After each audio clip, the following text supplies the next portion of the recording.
Hello guys, आशा करता हूँ आप सब लोग एकदम मज़े में होंगे।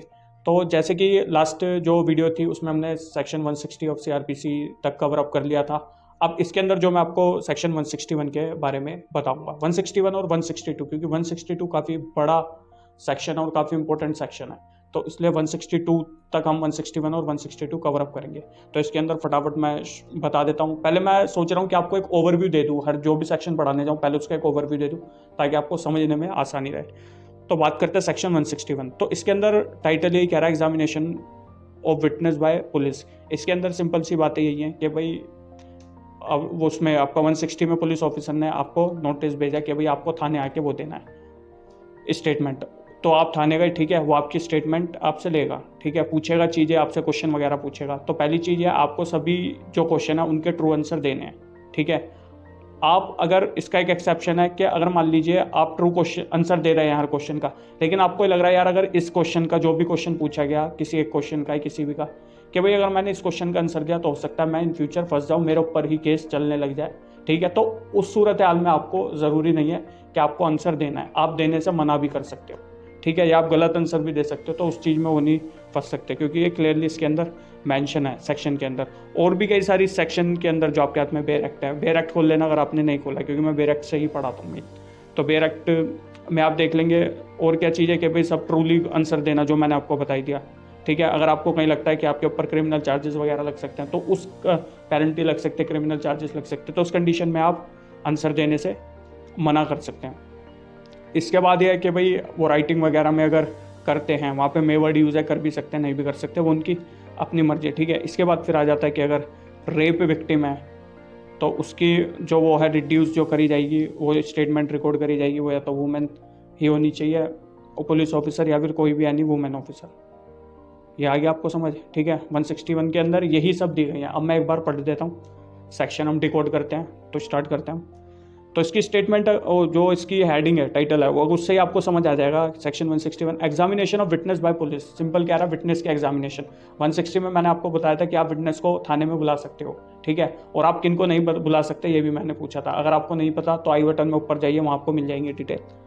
अब फर्स्ट क्लोज हम पढ़ते हैं। फर्स्ट क्लोज में कह रहा है any police officer making an investigation under this chapter और any police officer not below such rank as the state government may by special और general order prescribe in this behalf. ये रुक जाइए, ये कह रहा है कोई भी पुलिस ऑफिसर है, ठीक है, जो इन्वेस्टिगेशन कर रहा है इस चैप्टर के अंदर, चैप्टर 12 के अंदर, ठीक है, वो स्टेट गवर्नमेंट के, ठीक है, कोई भी स्पेशल या फिर कोई भी स्पेशल और कोई भी जनरल ऑर्डर द्वारा उसके रैंक से नीचे का नहीं है, जिसको भी इन्वेस्टिगेशन जो स्टेट गवर्नमेंट कहते हैं कि भाई इस रैंक तक का ऑफिसर वो कर सकता है investigation.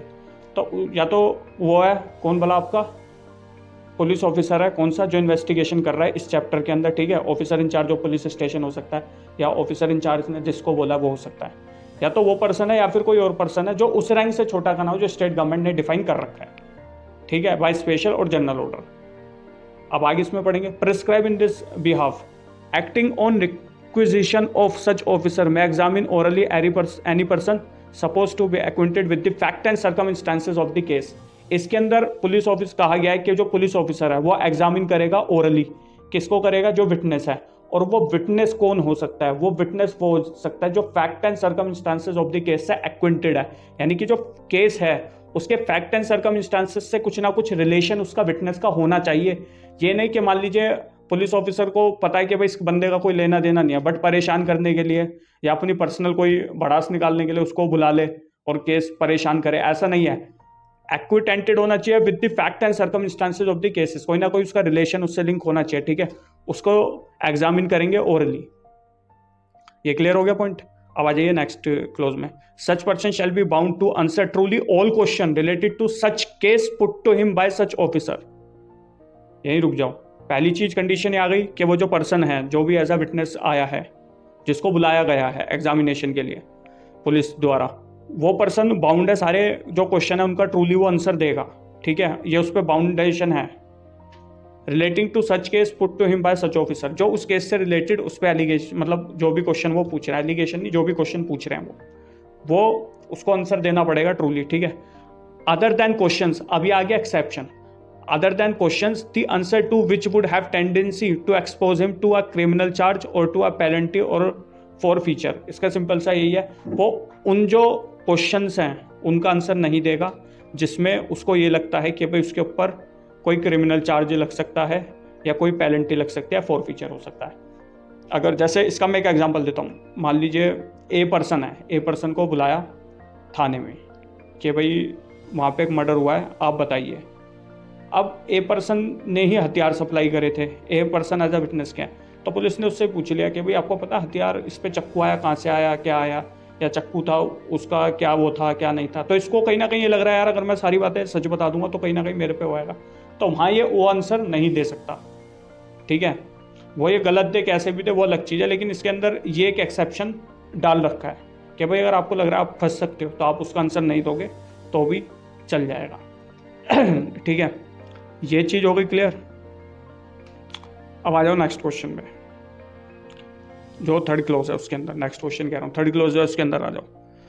The police officer may reduce into writing any statement made to him in course of examination under this section. ये बहुत ज़्यादा ज़रूरी है।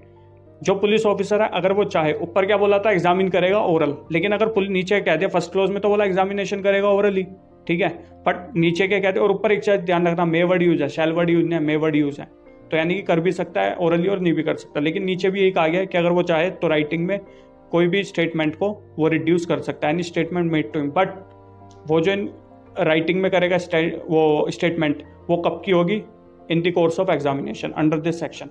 जो एग्जामिन उसका हो रहा है in the course of examination वाली ही स्टेटमेंट वो करेगा, वो हम आगे पढ़ेंगे सेक्शन 162 के अंदर, बहुत ज़्यादा ज़रूरी चीज़ है। अब आगे पढ़ेंगे, and if he does so he shall make a separate and true record of the statement of each such person whose statement he record. ठीक है, अब मान लीजिए वो रिकॉर्ड कर रहे हैं तो वो उनका एक सेपरेट और ट्रू रिकॉर्ड ऑफ स्टेटमेंट का वो बना के रखेंगे पुलिस ऑफिसर अगर रिड्यूस कर रहे हैं, क्योंकि पहले तो ये कह रहे हैं कि भाई आप ओरली कर सकते हो, फिर ये कह रहे हैं अगर आप राइटिंग में भी रिड्यूस कर रहे हो तो इस तरह से करो कि सबका सेपरेट रहे ताकि मिक्स ना हो जाए। ये आ गया समझ।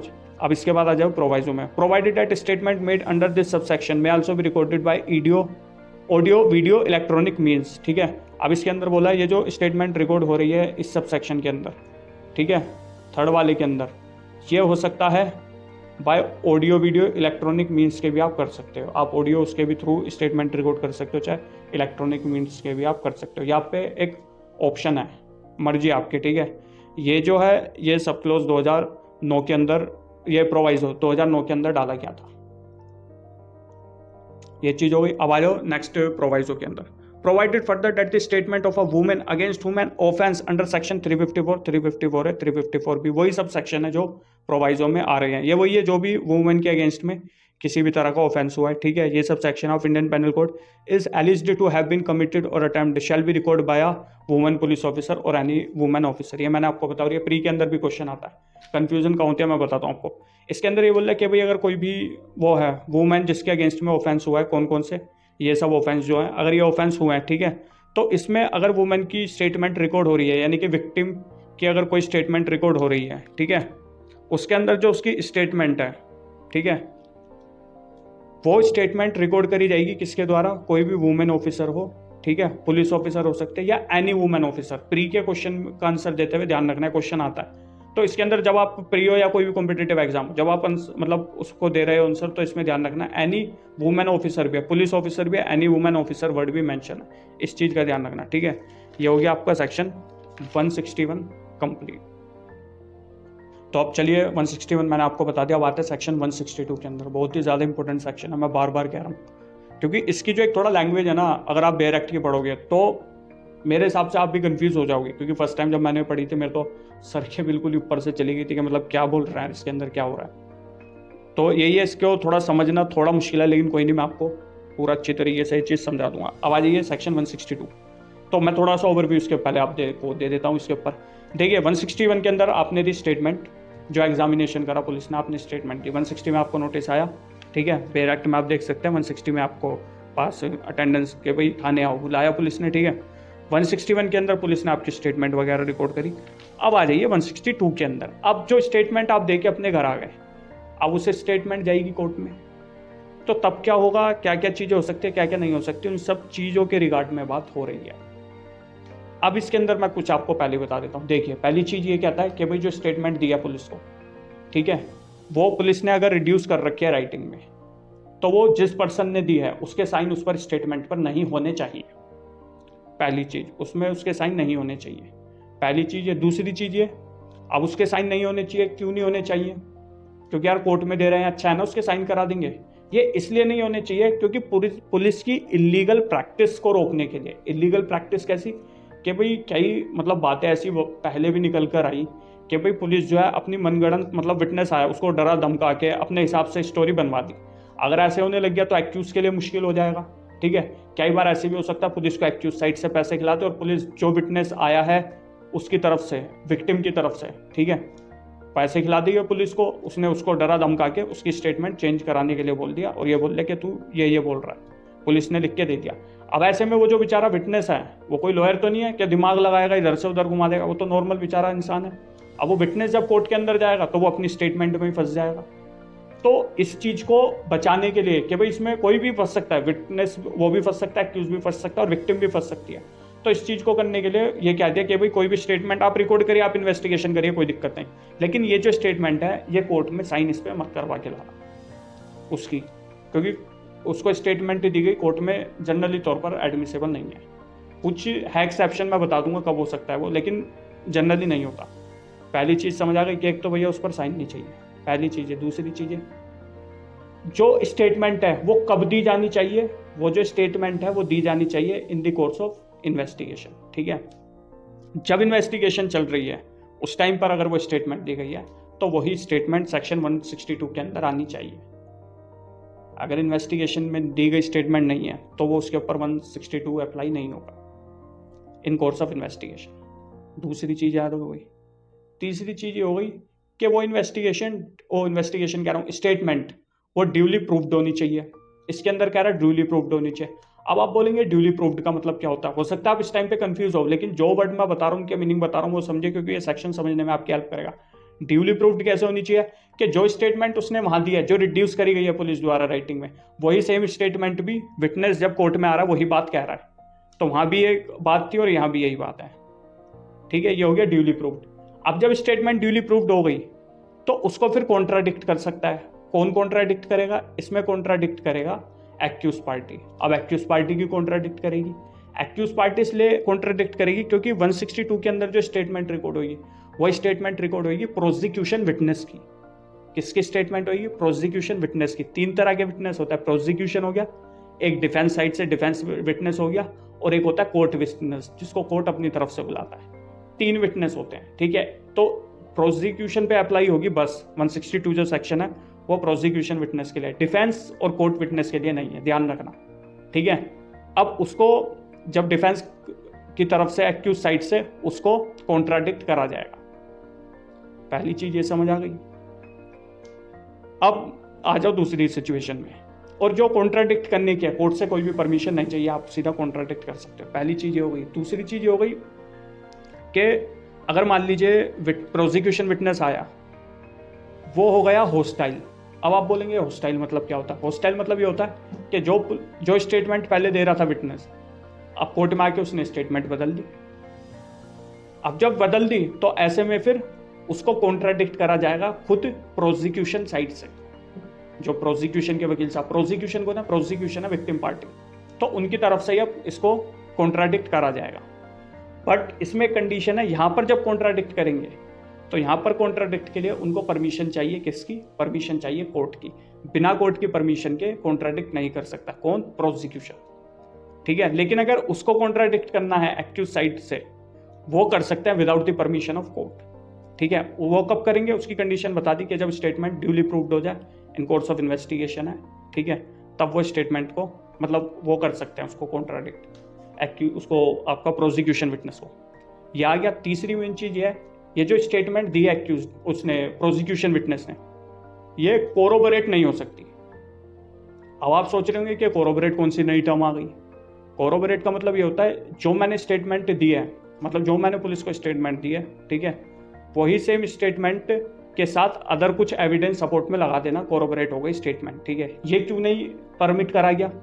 ये अलाउ नहीं है। सेक्शन 162 में क्लियरली मेंशन है कि आप कोरोबोरेट नहीं करेंगे स्टेटमेंट प्रोसिक्यूशन विटनेस की। अब आपके मन में आ रहा होगा कि भाई क्यों नहीं कर सकते? अब मैं बताता हूँ क्यों नहीं कर सकते। वो इस रीजन से नहीं कर सकते कि अगर मान लीजिए पुलिस को स्टेटमेंट को छोड़ दी, पुलिस ने अपने हिसाब से स्टेटमेंट बनाई, तो ऐसे में तो प्रोसिक्यूशन कोई ना कोई नया एविडेंस ला के दिखा देगा। कुछ फेक हो सकते हैं इसमें, क्योंकि वो स्टोरी प्रूव करने के लिए, जो बात उसने बोली है वो प्रूव करने के लिए, तो कोई भी गलत विटनेस, तो ये तो एक नेचुरल जस्टिस खत्म हो गया पूरी तरीके से। और अगर एक्यूज्ड सही में इनोसेंट होगा तो वो गिल्टी प्रूव्ड हो जाएगा। या फिर ये उल्टा भी हो सकता है, क्योंकि प्रोसिक्यूशन मान लीजिए अगर हॉस्टाइल निकल गया, हालांकि हॉस्टाइल में कोरोबरेट चलता नहीं, लेकिन इधर ये वाला तो फंसी गया। तो इन चीज़ों को ध्यान में रखते हुए कोर्ट ने बोला कि, मतलब सेक्शन ने बोला कि भाई कोरोबरेट नहीं कर सकते आप। होपफुली आपको ये कुछ चीज़ें समझ आ गई होंगी। 162 का ये था जनरल ओवरव्यू, जो आपको देना बहुत ज़रूरी था, क्योंकि आप जब आप पढ़ेंगे तो आपको अंडरस्टैंड हो जाएगा। क्योंकि इसमें क्या है, ये सेक्शन मेरा पर्सनल ये मानना है, अगर आप ये सेक्शन पढ़ रहे हैं ना, तो एविडेंस की आपको नॉलेज होनी चाहिए, एक जनरल नॉलेज तो होनी चाहिए। क्योंकि cross examination, examination in chief, re examination, ठीक है, कोरोबरेट हो गया, कॉन्ट्राडिक्ट हो गया, ये सब आप पढ़ेंगे एविडेंस के अंदर मिलेगा आपको। तो होपफुली अगर आपको जनरल है तो भी आप ये सेक्शन समझ पाएंगे, अगर नहीं तो बस आपको वर्ड ही दिमाग में रहेगा, आपको उसका मायने नहीं पता लगेंगे, वो सेक्शन ही समझ नहीं आएगा, तो आपका कॉन्सेप्ट क्लियर फिर नहीं होगा। इस चीज़ को ध्यान रखना। अब आ जाइए, इसकी जो बेयर लैंग्वेज है, जो बेयर एक्ट के अंदर है, वो हम पढ़ते हैं, उसको डिकोड करने की कोशिश करते हैं, ठीक है। आ जाओ सेक्शन 162, बेयर एक्ट खोल लो अपना। सेक्शन 162 कहता है, statement to police not to be signed, use of statement in evidence. उसको देख के पता लग रहा है कि स्टेटमेंट जो आप पुलिस को दे रहे हैं वो साइन नहीं होगी, ठीक है, और ये स्टेटमेंट एविडेंस में यूज़ करी जा सकती है, ठीक है। ये स्टेटमेंट में लिखा है, use of statement in evidence. अब आ जाओ फर्स्ट क्लोज पर, no statement made by any person to police officer in course of an investigation under this chapter shall if reduce to writing be signed by person making it. यहीं रुक जाओ। अब ये कह रहा है कोई भी स्टेटमेंट, ठीक है, जो किसी पर्सन द्वारा पुलिस ऑफिसर को दी गई है, कब? In the course of investigation, in the course of investigation में, इस चैप्टर के अंदर, इफ रिड्यूस टू राइटिंग, अगर वो रिड्यूस करी गई है राइटिंग में, तो वो साइन नहीं कराई जाएगी। किस पर्सन द्वारा? जिस पर्सन द्वारा उसको दिया गया है, स्टेटमेंट को दिया गया है, जिस पर्सन द्वारा, उसका साइन नहीं होगा, ठीक है, उस पर्सन के साइन नहीं कराए जाएंगे, ठीक है। Nor shall any such statement और any record whether in a police diary और otherwise any part of such statement और record be used for any purpose, ठीक है। और वो स्टेटमेंट किसी भी पर्पस के लिए यूज़ नहीं करी जाएगी, चाहे वो स्टेटमेंट पुलिस डायरी के अंदर हो या कहीं और हो, ठीक है, कोई उस स्टेटमेंट का पार्ट हो, ठीक है, जो रिकॉर्ड करी गई है, वो यूज्ड किसी भी पर्पस के लिए नहीं करी जाएगी। ये एक जनरल कह रहा है कि भाई रीज़न मैंने आपको बताई दिया क्यों नहीं कर सकते, क्योंकि पुलिस अपना ज़्यादा दिमाग लगाती है। तो पुलिस अगर परमिट कर दिया तो पुलिस ऐसा होगा विटनेसों में उनकी स्टेटमेंटों में हेर फेर करके पूरी स्टोरी घुमा सकती है। और ऐसा जनरली तौर पे भी देखते हुए हम आए हैं। अगर आपने कोई केस लॉ में देखा होगा तो वहाँ आपको ये चीज़ें मिल गई होंगी, ठीक है। तो ये सिंपल सी यही बात कह रहा है कि भाई पुलिस ने अगर कोई भी जो स्टेटमेंट दी गई है, चाहे वो पुलिस की डायरी में हो, किसी रिकॉर्ड में या कहीं भी, चाहे उसका कोई भी पार्ट हो स्टेटमेंट का, वो भाई किसी भी पर्पस के लिए यूज़ में नहीं आएगी, ठीक है। Save as here in after provided, but आपको जो प्रोवाइजो बात कह रहा है उसको ध्यान में रखना है, तब इस बात को मानना है, उसको ध्यान में रखते हुए इस बात को मानना है। क्लियरली मेंशन है, save as here in provided at an inquiry और trial in respect of any offence under investigation at any time was such statement was made. इसके अंदर कह रहा है किसी भी इंक्वायरी, किसी भी ट्रायल के अंदर यूज़ नहीं करी जाएगी, जो मैंने आपको ऊपर ही बताया था, किसी भी पर्पस के लिए नहीं यूज़ करी जाएगी। किसके अंदर? किसी भी इंक्वायरी और किसी भी ट्रायल के अंदर यूज़ नहीं करी जाएगी, ठीक है, किसी भी पर्पस के लिए। समझ आ गया? अब इसमें एक क्वेश्चन और मैं पूछता हूँ, ये जो एन इंक्वायरी और ट्रायल लिखा हुआ है, ये क्या पूरे भारत या फिर इंडिया के बाहर जितने भी केस हैं उनमें नहीं करी जाएगी? ऐसा नहीं है, ठीक है। इसी केस के अंदर कोई भी इंक्वायरी चल रही है, कोई भी ट्रायल चल रहा है, ठीक है, उसके अंदर नहीं करा जाएगा। बट अगर कोई अदर केस है, ठीक है, मान लीजिए किसी और चीज़ का केस है, उसके अंदर अगर करना चाहे तो ये हो सकती है यूज स्टेटमेंट, ऐसा नहीं है। लेकिन इसके अंदर किसी भी पर्पस के लिए किसी भी ट्रायल और इंक्वायरी में नहीं होगा, क्योंकि हो सकता है वहाँ पर वो स्टेटमेंट कुछ काम कर जाए, लेकिन यहाँ इस केस में नहीं होगा। सेम केस के अंदर ये चीज़ ध्यान रखना, ठीक है। ये इसके अंदर लिखा नहीं है, लेकिन मैं आपको बता रहा हूँ। अब आ जाओ प्रोवाइजो के अंदर। अब ये ऊपर वाला आपको हो गया क्लियर? एक बार मैं फटाफट से पढ़ देता हूँ। No statement made by any person to a police officer in course of an investigation under this chapter shall if reduce to writing be signed by the person making it. Confuse मत होना, यहाँ be signed by person making it देख के कि भाई person द्वारा ही तो लिखा हुआ है, साइन होनी चाहिए जिसने बनाया, बट नहीं, ऊपर आप पढ़ोगे तो नो स्टेटमेंट है, तो वहां से कनेक्ट करके आप पढ़ना, ठीक है। Nor shall any such statement और any record whether in a police diary otherwise any part of such a statement or record be used for any purpose save as hereinafter provided at any inquiry or trial in respect of offense under investigation at the time when such a statement was made. ये आपको समझ आ गया. अब आ जाइए proviso पे.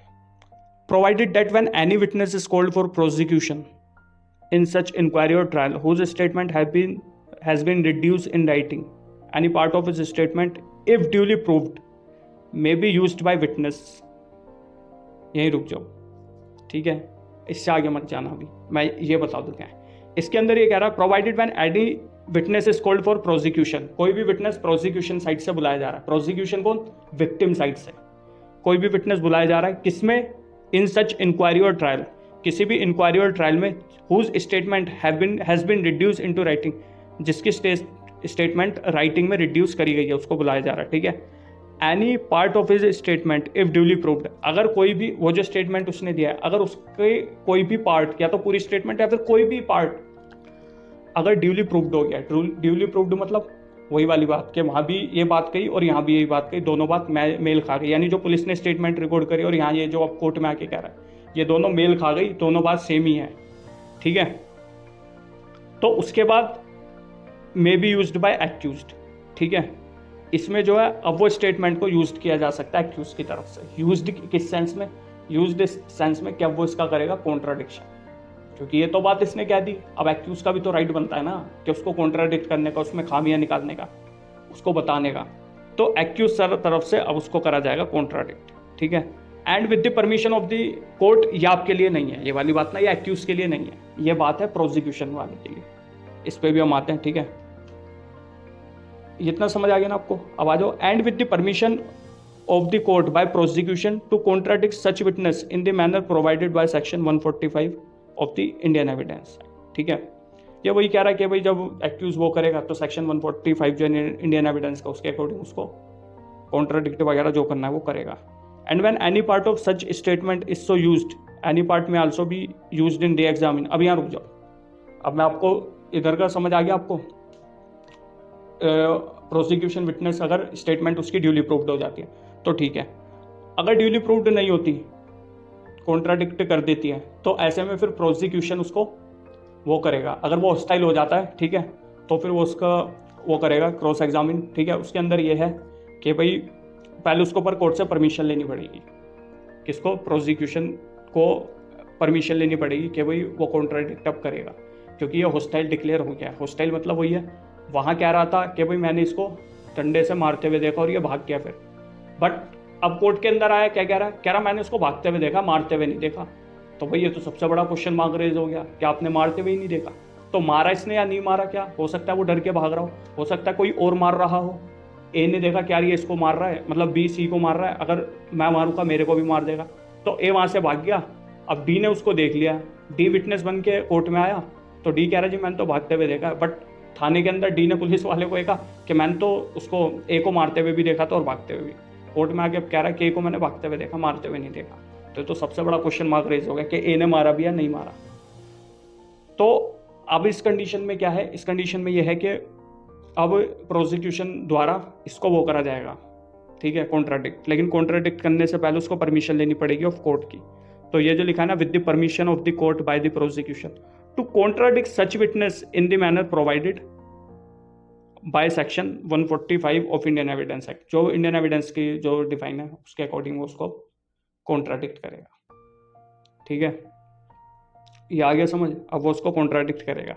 अब इसके अंदर आ जाइए इधर से, एंड के बाद से जो इंडियन एविडेंस है इसके बाद. And when any part of such statement is so used, when any part of such statement is so used, any part may also be used in the examination of witness but for purpose only explaining any matter referred to in cross examination. देखिए duly proved हो गई. Duly proved होने के बाद क्या हुआ? Duly proved के बाद भाई अब एक्यूज्ड पे आ गया राइट इसको कॉन्ट्राडिक्ट करने का. ठीक है. एग्जामिनेशन जो होती है ना इंडियन एविडेंस के हिसाब से, वो 3 तरह की होती हैं.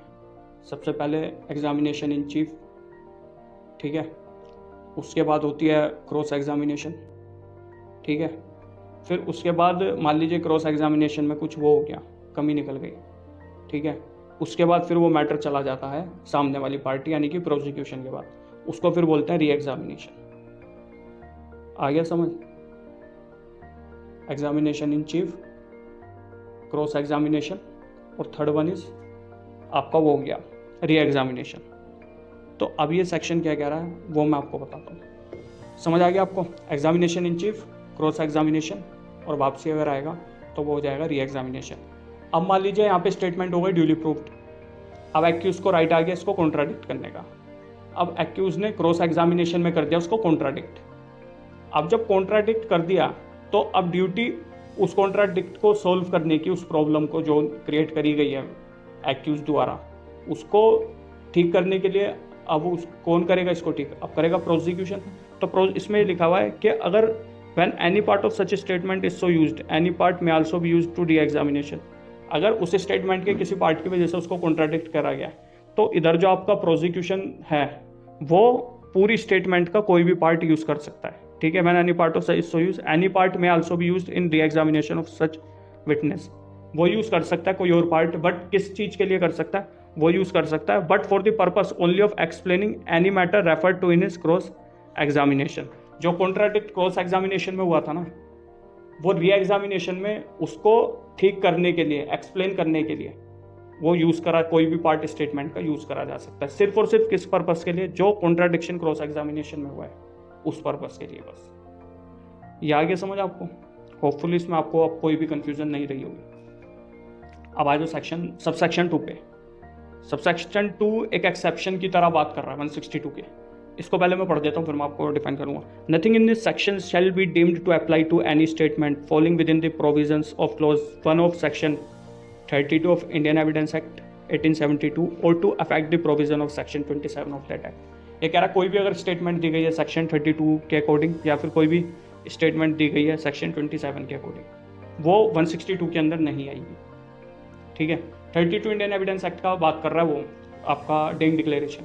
डेइंग डिक्लेरेशन का ये होता है कि बंदा ने अपनी स्टेटमेंट मतलब दे रहा है वो, और फिर वो एक्सपायर हो गया। ठीक है, तो ये माना जाता है कि अगर जनरली कहा भी जाता है कि भाई मरते टाइम आदमी अगर कोई अपनी स्टेटमेंट वगैरह दे तो वो सच स्टेटमेंट होती है, क्योंकि उसको पता मैं मरने वाला हूँ, और ये जनरल माना भी जाता है।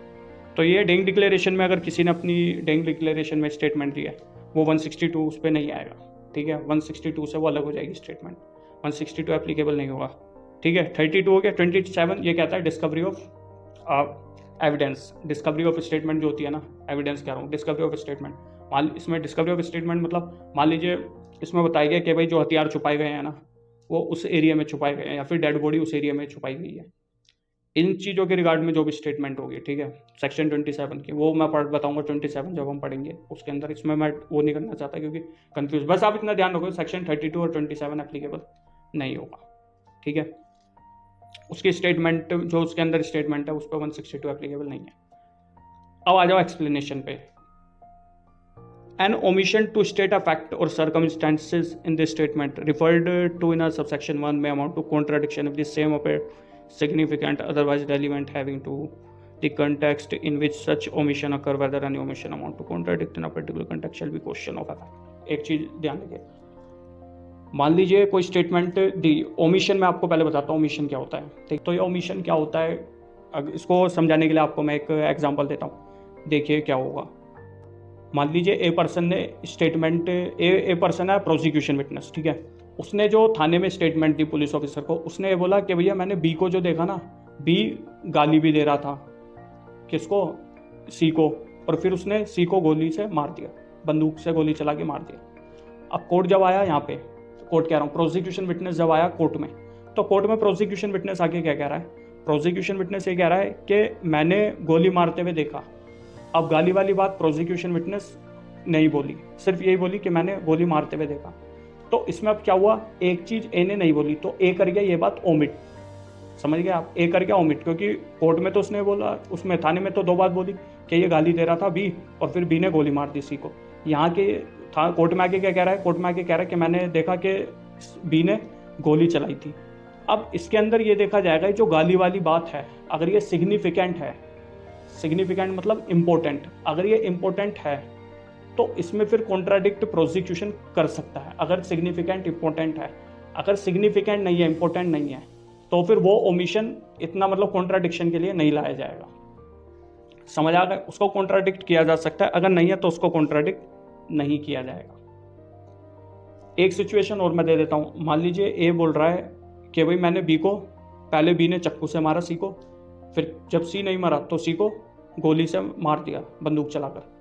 अब इसके अंदर जब वो कोर्ट के, ये तो दी उसने पुलिस को स्टेटमेंट, अब जब कोर्ट में आया तो कोर्ट में वो कह रहा है कि मैंने सिर्फ गोली चलाते हुए देखा। अब चक्कू वाली बात यहाँ पे सिग्निफिकेंट है, वो है या नहीं है वो काम है कोर्ट का डिसाइड करना। लेकिन अगर है तो ऐसे में क्या है, अब वो कर गया कॉन्ट्राडिक्ट, वहाँ कुछ और बात कह रहा है, यहाँ कुछ और बात कह रहा है, ठीक है। तो बात उसने मतलब बातों में कुछ आ गया डिफरेंस, तो ऐसे में जो प्रोसिक्यूशन है वो उसको कॉन्ट्राडिक्ट कर सकता है। लेकिन कॉन्ट्राडिक्ट कब करेगा? With the permission of court, जो हमने ऊपर पढ़ा था। तो इसके अंदर ये क्लोज यही कह रहा है, अगर एक्सप्लेनेशन हम पढ़ते हैं, an omission to state a fact और circumstances in this statement referred to in subsection 1 may amount to contradict if the same appear to be significant। अगर वो जो ओमिट हुई है बात, अगर वो सिग्निफिकेंट है यानी कि इंपॉर्टेंट है, तो कॉन्ट्राडिक्शन किया जा सकता है, मे अमाउंट टू कॉन्ट्राडिक्शन। और relevant having regard to the context in which omission occur, when any omission amount to contradiction in particular context shall be a question of fact. वही अगर question of fact है, वही important है, significant है, तो वो करेगा, अगर नहीं है तो फिर वो नहीं करेगा। डिसाइड करना कोर्ट का काम है, किसी और का काम नहीं है, ठीक है। और फिर परमिट कोर्ट उसको करेगा। यही है ओमिशन के अंदर, और कुछ नहीं है। अब मैं थोड़ा आपको एक ओवरव्यू दे देता हूँ, जो मैंने पॉइंट्स वगैरह बनाए थे।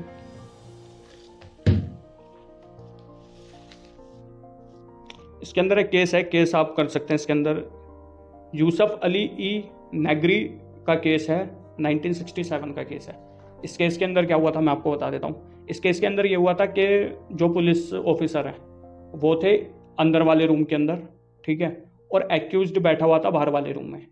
तो उन्होंने क्या करा कि जो वो होता है टेप रिकॉर्डर, क्योंकि ये 1967 का केस है, उस टाइम टेप रिकॉर्डर ही होते, तो जो पुलिस ऑफिसर है उन्होंने टेप रिकॉर्डर तो अपने पास रखा, बट जो माइक था टेप रिकॉर्डर का जिससे रिकॉर्ड होती चीज़ें, वो रख दिया था जहाँ पर विटनेस बैठा था उस रूम में। विटनेस ने एक्यूज, तो एक्यूज जब बैठा था तो जो भी बातें वगैरह हुई वो सब बातें रिकॉर्ड हो गई, ठीक है। अब जब सब बातें रिकॉर्ड हो गई तो उस सिचुएशन में ये निकल कर आया कि भाई ये जो बातें रिकॉर्ड हुई है ये 162 के अंदर आएगा, नहीं आएगा, या क्या होगा। तो इसके अंदर सुप्रीम कोर्ट ऑफ इंडिया ने बोला कि ये 162 के अंदर नहीं आएगा, ठीक है, क्योंकि पुलिस वाले की एक तो वहाँ प्रेजेंस नहीं थी।